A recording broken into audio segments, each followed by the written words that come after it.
शिवचरित्र, स्वराज्याची पुनर्बांधणी, किल्ले सिंहगड. ज्या कुटील राजकारणानं औरंगजेबानं शिवाजी महाराजांना आग्र्याला बोलावलं होतं, तो उद्देश सफल न झाल्याने तो अतिशय खवळला होता. काय करावं म्हणजे आपला राग शांत होईल याचाच विचार दिवस रात्र तो करीत होता. आता आपली दरबारात आग्र्यामध्ये आणि त्यानंतर साऱ्या जगात आपली कुचेष्टा होणार हे समजून चुकला होता. औरंगजेब आपल्या हसलेल्या रणनीतीचे सारे खापर मिर्झा राजा जयसिंग यांच्यावर फोडीत होता. एक शिवाजी आपल्या हातातून सटकला, दुसऱ्या शिवाजीला तरी पकडू असा विचार करू लागला. दुसरा शिवाजी म्हणजे अर्थात लढवय्या नेताजी पालकर. त्यावेळी नेताजी पालकर दक्षिणेत मिर्झा राजे जयसिंग यांच्या नेतृत्वाखाली नोकरी करीत होते. औरंगजेबाने मिर्झा राजे जयसिंग यांना फरमान सोडलं, नेताजीला फसवून कैद करून ताबडतोब दरबारात हजर करावं. कुठल्याही परिस्थितीत तो पळून जाणार नाही याची काळजी घ्यावी. अगदी त्याच वेळी शिवाजी महाराज हे आग्र्याच्या नजरकैदेतून सटकले हे देखील बातमी समजली होती. मिर्झा राजे यांना एकाच वेळी आनंद आणि दुसऱ्याच क्षणी ते प्रचंड तणावाखाली होते. ते सुन्न झाले. औरंगजेब आता आपल्याला सोडणार नाही याचीही खात्री झाली. एका बेसावध क्षणी नेताजी पालकर यांना पकडण्यात आलं आणि दिलेर खानाच्या ताब्यात दिलं.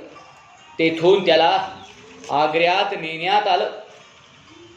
सर्व बाजूंनी अपयशाचे खाबर मिर्झा राजे यांच्यावर फोडले गेल्यामुळे त्यांना शिवाजी महाराजांचे ते बोल आठवू लागले. कोणते?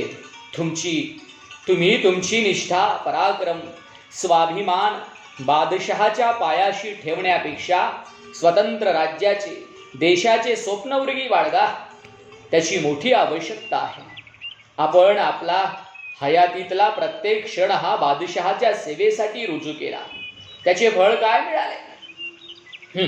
तरीही निंदा, लालस्ती आणि अपमान. मिर्झा राजे यांनी विजापूरचे युद्ध आटोपते घेतले आणि ते आग्र्याला जाण्यासाठी निघाले. मात्र वाटेतच त्यांना एका असाध्य व्याधीने गाठले आणि त्यांनी जगाचा निरोप घेतला. एक अत्यंत मुत्सद्दी पराक्रमी लढवय्या मिर्झा राजे जयसिंग यांचा अति तणावाखाली असा करुण मृत्यू झाला. दुसरीकडे नेताजी पालकर यास अत्यंत कडक बंदोबस्तात दिल्लीला आणलं गेलं. शिवाजीला ठार मारण्याची अपुरी इच्छा आता नेताजीच्या रूपानं पुरी होणार असाही विचार बादशाह करीत होता. नेताजी पालकर एकेकाळी मोठी लढाई हे हाती जिंकून घेण्याची क्षमता असलेल्या या गड्याची अवस्था पंख कापलेल्या गरुडासारखी झाली. तर इकडे नेताजीला पूर्ण कल्पना होती, यामधून आपली सुटका फक्त मृत्यूच करू शकतो. तोही रात्रंदिवस कैदेत विचार करीत होता. एका क्षणी त्यानं निर्णय घेतला, असे हाल हाल करून घेऊन मरण्यापेक्षा धर्मांतर करावं, बादशहाच्या बाजूने लढावं. पण जग काय म्हणेल? स्वराज्य आपल्याला माफ करेल का? अशा प्रश्नाच्या कात्रीत नेताजी पालकर सापडला आणि एके दिवशी मी मुसलमान होण्यास तयार आहे असे बादशहाला कळवून टाकलं. औरंगजेबाला आनंद झाला. तुरुंगातून तो लगेच सुटला. त्याच्या मनात वेगळाच बेत शिजत होता. एखाद्या लढाईच्या वेळी तेथून निसटायचं आणि थेट स्वराज्यात दाखल व्हायचं. बादशहाची मात्र त्याच्यावर कडी नजर होती. तो रात्रंदिवस काबूलच्या प्रांतात लढत होता बादशहाच्या मर्जीसाठी. आग्र्याहून सुटका झाल्यावर महाराज काही दिवस विश्रांती घेऊन स्वराज्याची विस्कटलेली घडी पुन्हा नीट बसविण्याचा प्रयत्न करीत होते. काही ठराविक अंतरानं आदिलशाहीकडून नंतर मोगलांच्या आक्रमणानं रयत वांबावून गेली होती. प्रचंड नुकसान झालं होतं. महत्वाचे किल्ले देखील औरंगजेबाने तहामध्ये मिळवले होते. अशा परिस्थितीमध्ये महाराजांना पुरेसा वेळ मिळणं आवश्यक होतं. मिर्झा राजे जयसिंग यांच्याबरोबर झालेल्या तहातल्या काही अटी महाराजांनी स्वीकारल्या होत्या. त्यामुळे काही काळ हा का होईना मोगलांकडून येणारे संकट टळले जाणार नव्हतं. आता महाराज स्वराज्याच्या एकूण कारभाराची पुनर्रचना पुनर्बांधणी करण्याच्या तयारीला लागले. सर्वप्रथम वतनदारी मिराजदारी बंद केली. शेतकऱ्यांना आपला दिवाणसारा दिवाणसारा हा रोखीव स्वरूपात न भरता आल्यास येणाऱ्या पिकाच्या अथवा धान्याच्या स्वरूपात भरण्याची मुभा दिली. त्यामुळे बळीराजा खुश झाला. महाराजांनी स्वराज्याच्या हितासाठी काही क्रांतिकारक निर्णय घेतले. राज्यकारभारातील अनेक अंमलदारांना कठोर नियम आणि कडक शिस्त घालून दिली. लाचलुचपत, वशिलेबाजी, दलाली, भ्रष्टाचार, खोटे हिशेब इत्यादींच्या बाबतीत कठोर निर्णय घेऊन लगेच अंमलबजावणी देखील महाराजांनी केलेली दिसते. याच महत्वाच्या काळात महाराजांनी फक्त आणि फक्त रयतेच्या सुखाचा भल्याचा विचार केला. साधू संतांबद्दल महाराजांना प्रचंड आदर. मात्र राज्यकारभारामध्ये त्यांनी लक्ष घालू नये असेही नमूद केलं. सर्व व्यवहार पारदर्शक कसे होतील हे त्यांनी पाहिलं. रोख आर्थिक व्यवहार अंमलात आणले. त्यावेळी रोख व्यवहारावर चालणारे हे पहिलेच राज्य होतं. आर्थिक, सामाजिक, धार्मिक आणि लष्करी कारभारात महाराजांनी जातीने लक्ष घातलं. प्रत्येक अधिकाऱ्यास त्याची जबाबदारी ठरवून दिली. रात्रंदिवस फक्त प्रजेच्या सुखाचा विचार.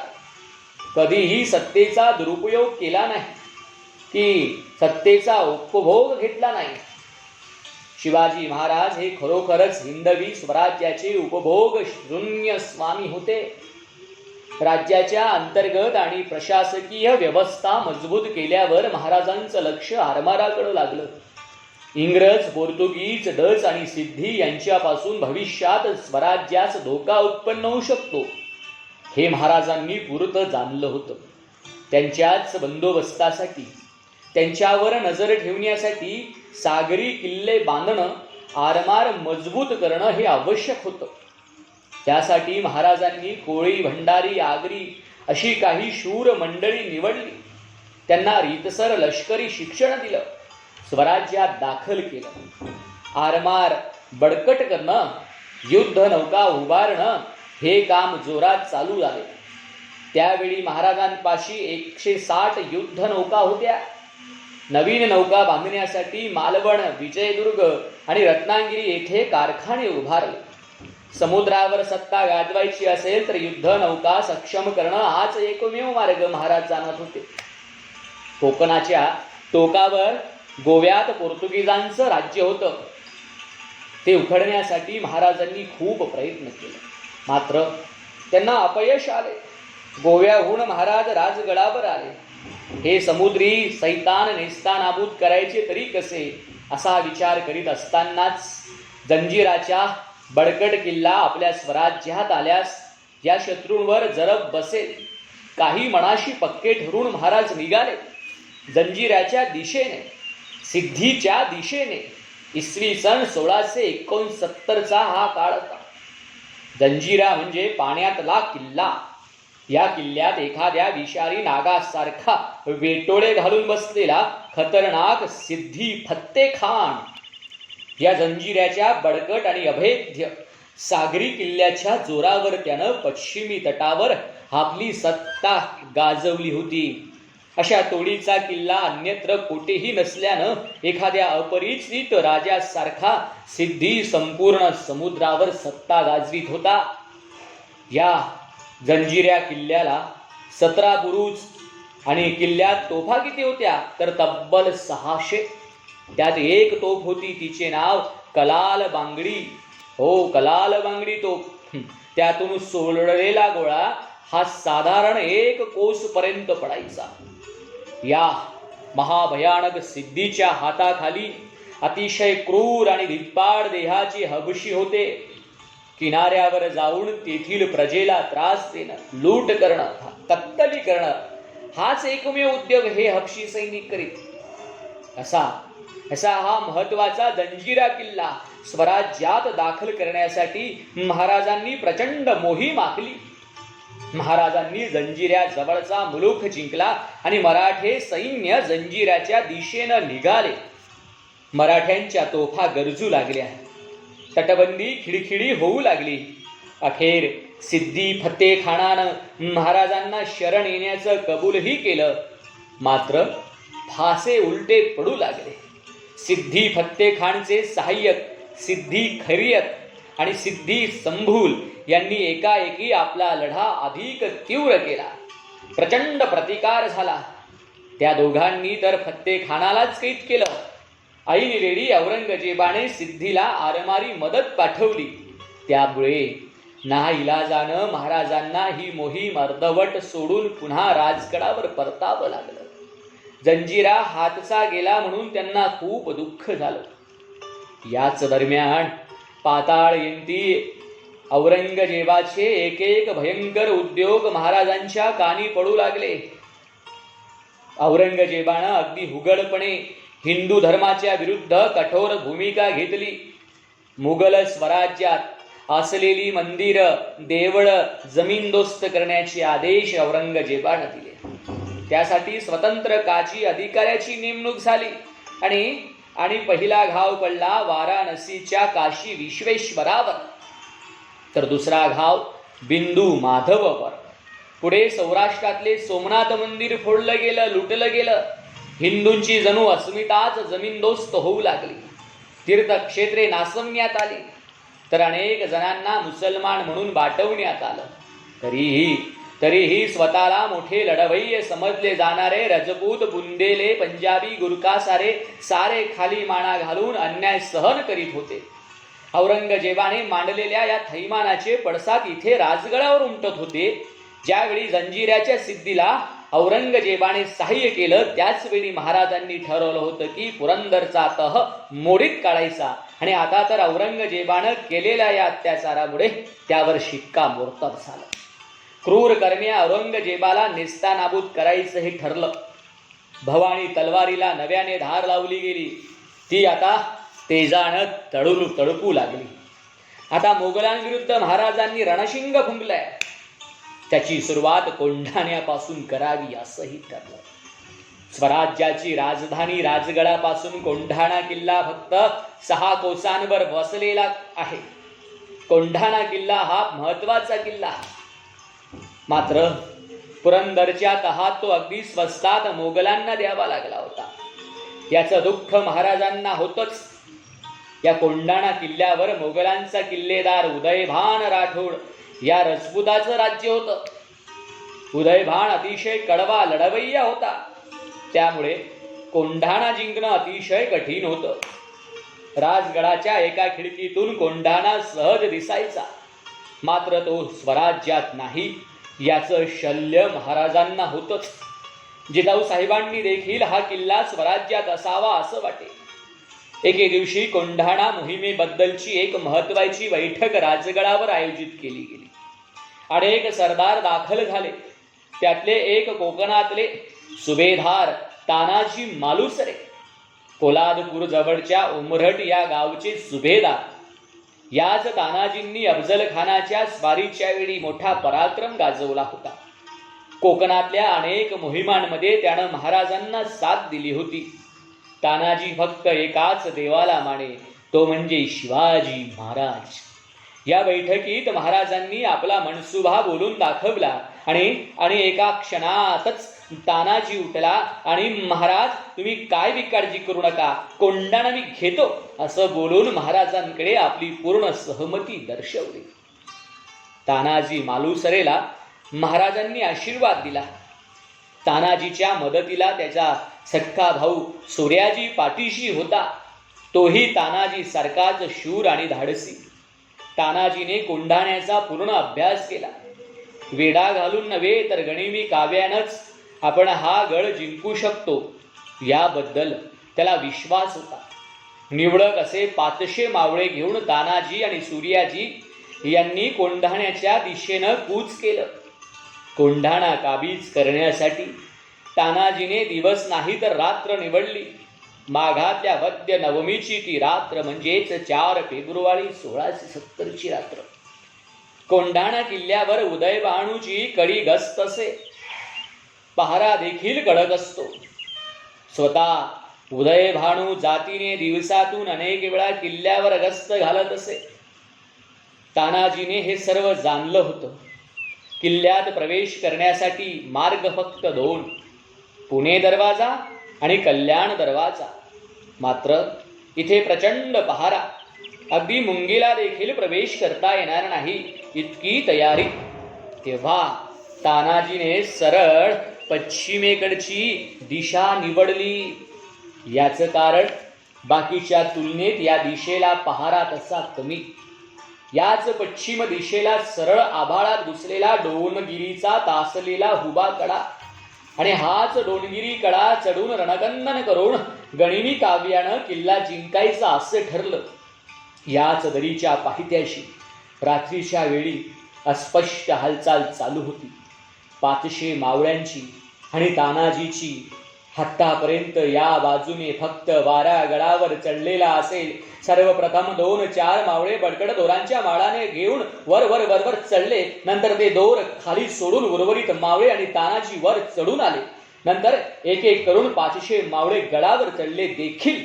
त्यांच्यासोबत ढाल तलवार आणि युद्धाचे साहित्य असणार इतके वजन घेऊन कसं काय चालले असतील इतक्या रात्री सारच अकल्पित. गडावरील काही निवडक सैनिकांना शेवटी चाहूल लागलीच. काहीतरी गडबड दिसते म्हणून पाहायला गेले तर हर हर महादेव असा एकच गजर करून महाराड्यांनी सैनिकांच्या कापाकापीला सुरुवात देखील केली.